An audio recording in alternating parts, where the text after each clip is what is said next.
Guilty pleasures can refer to lots of different things in life, such as binge watching TV shows, eating a lot of junk food, going out and partying.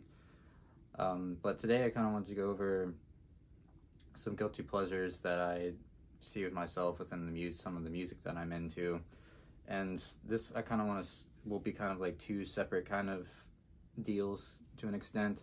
I want to go over to like the first ones. I want to think of like the actual like what people consider like a guilty pleasure in music, which would be like listening to like bands or artists that are kind of like notoriously like not that great or very mid and get hated on a lot by people. And the other part will be just like kind of like the separating the art from the artist kind of thing. The artists are just shitheads or whatever, but you still really like their music. They make really good music. But I've got some stuff written down here. That's stuff that just popped in my head and really sticks out the most to me. And a lot of the stuff was within metal music, actually, which kind of makes sense. There's a lot of cringe and stuff within metal people look at as cringe, still to this day, very much so. But these first two artists definitely are the ones that really stuck out to me the most when I really thought about this topic to begin with. And the first artist I wanted to talk about is Breaking Benjamin. Breaking Benjamin was like a kind of like alternative metal, kind of like post-grunge bands. They're still actually active to this day. They were fairly popular in the early 2000s, though, mid 2000s, especially with their songs called like Diary of Jane and Break, I think is the song of it. Breath is the name of the song. And those are two hits off of their like Phobia album, which I think was their third full-length album that they released back in like 2006 or something. And I really liked those songs back in the day. I remember hearing them on the radio and stuff, and I had them on my little iPod Nano, and I was really excited about them. I really liked them. And I didn't really listen to them much after that, like going into like middle school and stuff, and all through high school, definitely not. And honestly didn't start listening to them again until like, I remember listening to them some until like 2016 or something. I was still like, but I never really got too much into them again. But then like, honestly, just like in the past year now, I've just like been listening to their music again. And like, yeah, like some of the like the lyrics can be cringe, and like it's just like very like basic like alternative like metal kind of sounds and stuff. But there's just something about them I just really like. I don't know what it is. There's definitely a big nostalgia part with me. Like I just like grew up listening to music like this, and I just still really just like the sound. It's just like so fun and like kind of catchy to me, and just like I kind of love singing along to it. And it just like, it's just, I don't know, it's just like a foundation thing for me, a foundation of like getting into music when I was younger. So I just still have like a soft spot for them, and I still like really enjoy listening to them, and actually want to listen to more of their discographies, and they've released stuff in recent years. And I actually have done that, and like they still keep pulling me in and wanting me to go back to them and listen to them more. But they definitely get a lot of hate. People call them the Nickelback of metal music, and I mean, I can understand that. I mean, I don't hate Nickelback too much either, but I understand where people are coming from when it comes to that. But yeah, but they're just, Breaking Benjamin is just like, they're in with one of those genres that are looked at kind of cringe, which is kind of like the post-grunge kind of thing. Like everybody really likes the post-grunge. People, there's like hardcore fans of grunge, and most people like generally respect grunge music, but when it comes to post-grunge, it's just like the copycats and stuff. And another band I could mention within that would be like Puddle of Mud or something. And I used to be like really into them when I was younger too. And it's just like, yeah, it's like the vocalist is very hardly just like ripping off Kurt Cobain, and just the vocal styles from that time. But I still like some songs by them, I'm not gonna lie. But and it's just something like, I mean, my dad kind of showed me when I was younger, so I just like, it's just something I have a soft spot for. But the next band I want to talk about is also within another subgenre of metal music that is looked at as cringe. Like a good chunk of it is looked at as cringe to this day. And the band I want to talk about is Disturbed. Especially their two albums, 10,000 Fists and Believe. I just still really fuck with those albums. I just love listening to them. Like, yes, like some of the vocals are cringe, but like I feel like they're not as cringe as like the first album, The Sickness, or just like anything after that, like Indestructible and like shit like that. Like that's when they just like, I can't listen to their new stuff. It's just like way too much for me. But these two albums, I just really like them still, and I find myself going back to them sometimes, and just still like two albums, especially 10,000 Fists.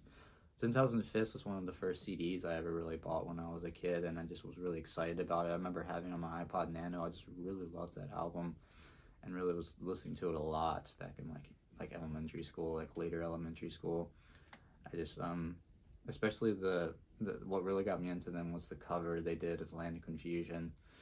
And I really used to watch the music video on like the desktop computer in my parents' like house, and I really liked that a lot. I really liked the guy that was on the cover and stuff, and in the music video, and he's like been like a figure throughout like their whole discography. Still to this day, they have like kind of that figure, and I always kind of liked him for some reason, but I still just really like this album. I think the riffs are good. It's fun to listen to, and the vocals aren't like super cringe like they get later on, and it's just like they're still kind of to an extent, but it's really not that bad, and I can really like deal with it. I just really like it, and it's like nostalgic. But yeah, just that whole like new metal area, when it comes to like new metal, is looked at as cringe by a lot of people. Like just most of the bands, honestly, from like the new metal time, from like the late 90s, or just like the mid to late 90s and the early 2000s, like Cold Chamber and shit like that, just really kind of sticks out to me. Like Limp Bizkit, and I don't really fuck with either one of those bands, but yeah, just like new metal is just kind of looked at as like kind of a cringe genre to an extent, but there is definitely some good stuff that came out of it, and stuff that I'll go back and listen to. So I'm kind of sniffly today. My nose is all kind of fucked up. But another band that I want to mention here, that some people will kind of look at, and especially within like just the metal sphere in general, like especially the more like extreme metal sphere, the band Him. I still really I really like their stuff, especially like their first like 4 albums, 4 to 5 albums, honestly. I really like them, and there's just like, I guess people look at it just like appealing to like the Hot Topic girls from like teenage girls from like the 90s, early 2000s and such. And Bam Margera, I guess, and that whole thing like blew up with that, and but their music's so fun and catchy, honestly, and it's just like fun to listen to, and like people are like, oh, it's not metal music, it's not real metal, like whatever the fuck that means, but it's whatever it is, it's fucking good, and I like it a lot, so I'm gonna keep listening to it. And it's just like there's a nostalgia factor with that as well. Just reminds me of like the stuff I grew up on, stuff that got me into metal in the first place. And another band that is in the metal sphere as well, I want to mention this more modern band now, so it's not really a nostalgia like aspect to this one, is Death Heaven, especially with their album Sunbather. It's gotten hated on a lot especially within the metal genre, or just like hardcore like metalheads and stuff. Just think it's just like poser black metal, hipster black metal, just bullshit, hipster bullshit. And I just like yeah, like I understand where they're coming from with that, but it's just like it's still fucking good music, and I mean, if they don't like it, they don't have to fucking listen to it. I think a lot of people do like secretly like it to an extent, but they just like can't own up to it or something. But that album specifically is just like really, really sick. I love it. I love the vocals. I love just like the atmosphere it creates, and just like the shoegaze kind of an atmospheric textures, and kind of mixing the like screamo sounds in with it too. It's really awesome album. But and just like, yeah, but like people like not looked at it like it as like a cool, like true like metal album, whatever. Is it like kind of appeals to more people outside of metal as well that don't really like metal music? There's a lot of people that have said they are into that album and they aren't into metal music in general. So but yeah, definitely one that sticks out to me is kind of a guilty pleasure, I guess, because like I guess like I can feel like I mean, I shouldn't feel this way. It's just like I've always, I guess, struggled with like self-esteem to an extent, which all this comes down to. And I'm just like realizing like I like this music, I fucking like it. It's not like a guilty pleasure. I don't have to feel guilty about listening to these things, but it's still like there in the back of my head, like, oh, people are gonna judge me, like the hardcore people are gonna like judge me and think I'm a little bitch or something for listening to like music like this, or like I'm being like called like a hipster and shit. Like I probably am a fucking hipster, but I just don't like being labeled like that for some reason. I don't like fitting in with a group. It just makes me feel weird. But yeah, that's just kind of where I was going with that. But now I'm kind of, well, actually I want to mention one more thing within like the kind of like stuff that's kind of looked at as like kind of mid and like kind of cringe. And that would be like some of like the early 2000s like pop, soft rock songs that used to come on the radio all the time when I was a kid. And this is definitely a big nostalgia point for me that I just still just like, they just bring up feelings in me. They just remind me of the times, the certain times. Like I used to go to work with my mom sometimes during the summer when I was out of school, and just like there was just like an interesting atmosphere to the place that she worked in. She worked for like an eyeglass company, and I just remember they would just play this music over the speakers, and then just like I was just like experiencing like different things for like the first time, like this different kind of area that I was used to. It was like a more like uppity, like the west end side of town instead of like being in like the east side of town with like the more like country feels and stuff to it.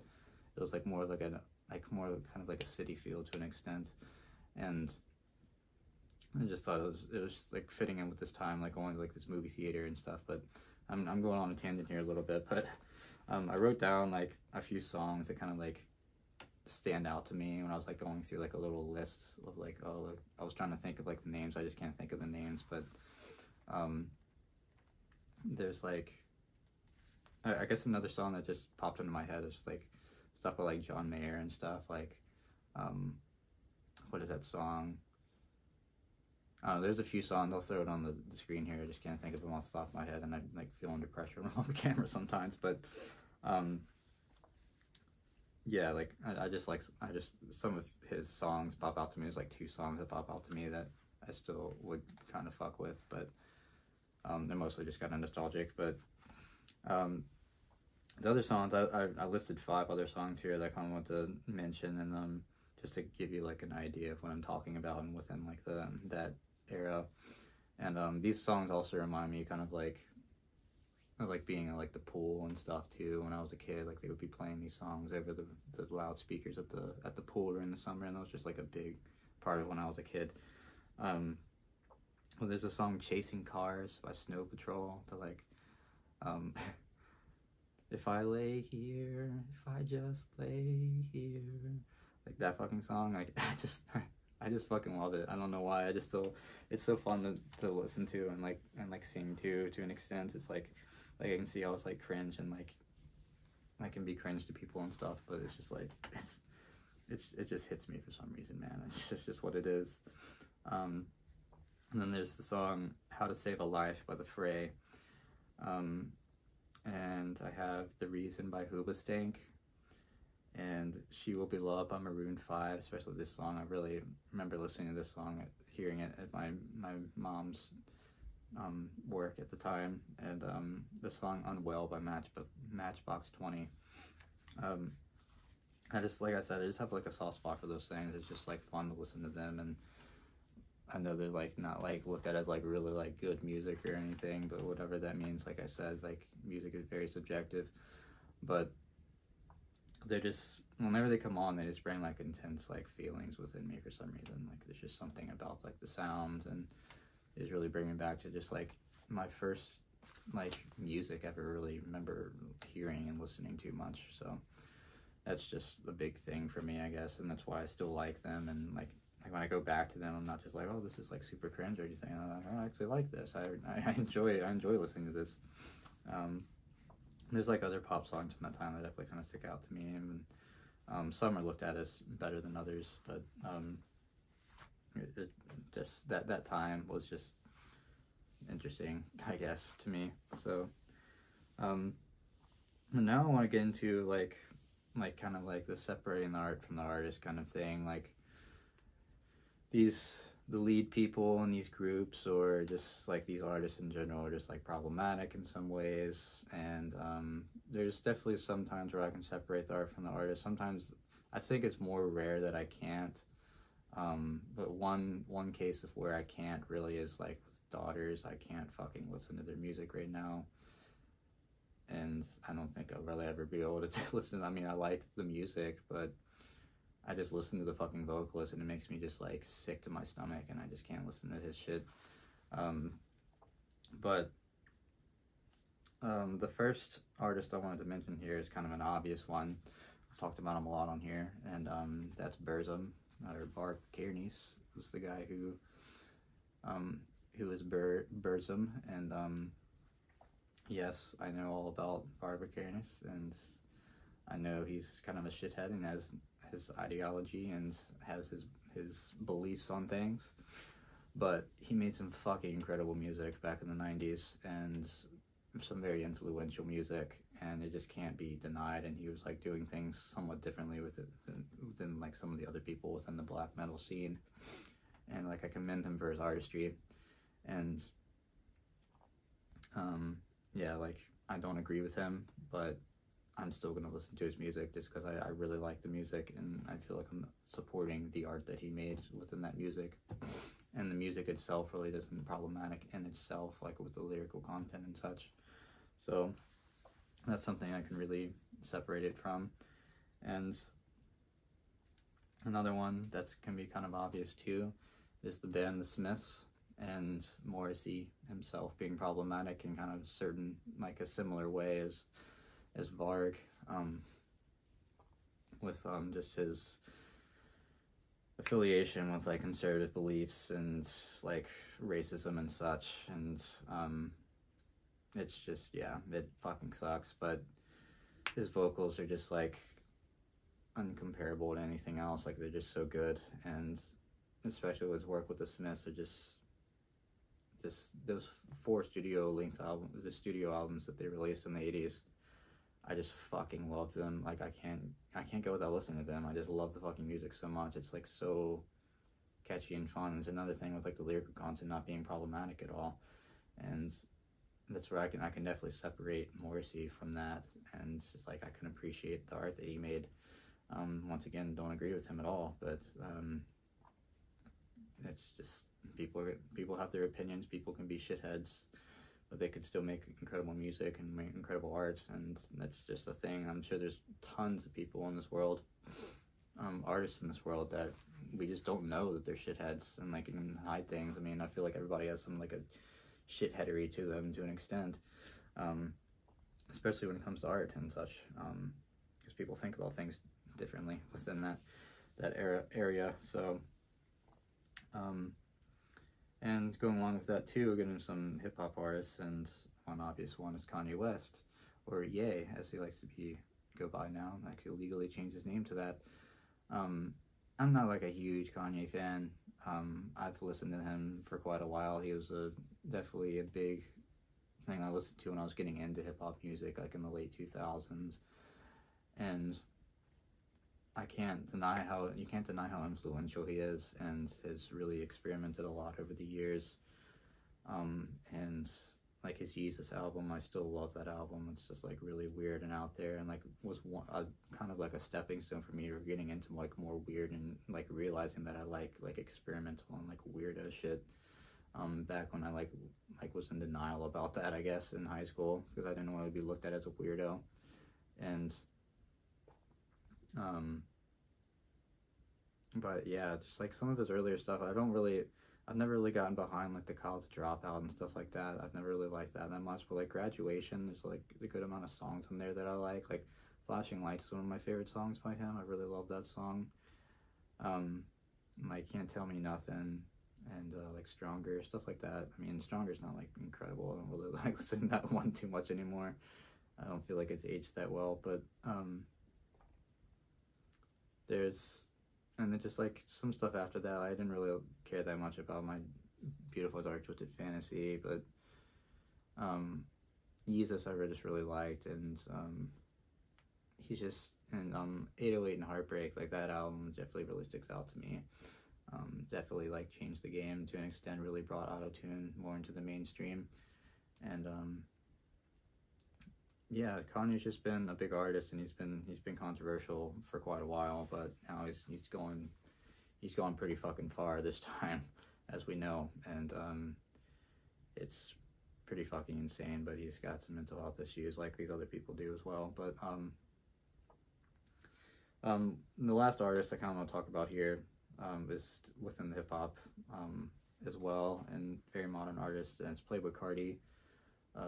Him just being kind of just like a dickhead in general, like just like never, like not giving a shit about his fans, not like interacting with his fans at all, not doing interviews, like some of his like personal life things, like being a shithead to like his partners and stuff, and it's just, it kind of like sucks, but like he makes some fucking cool ass like some banging ass music. Honestly, I just really like the sounds he creates within his music, and it like kind of makes me feel like, damn, like I knew it was just like fucking making money from this shit, and that's all he's like really kind of trying to do, but I still love the sounds that he creates, and it's really just cool sounding. I think he's doing stuff a little bit differently than other people within the trap genre. So, but yeah, that's kind of sums up my thoughts here. It's the things that I thought of the most, and as always, I want you guys to let me know what some of your guilty pleasure music would be down in the comments. I always like to hear what you have to say, yeah, I don't really have too much else to say on the topic. I'll go ahead and just start ending out the video here, and as I always do, please support my friends here on the side if you can, and thanks for watching, and see you guys next time.